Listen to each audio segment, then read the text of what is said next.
Има три основни теми в нашия живот, в които е необходимо да стигнем едно ниво на удовлетвореност, за да постигнем щастие. Без да го направим, ние цял живот може да бъдем нещастни.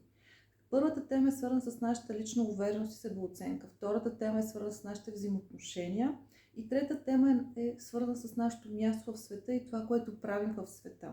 Това са трите основни стълба, на които се гради нашето лично щастие.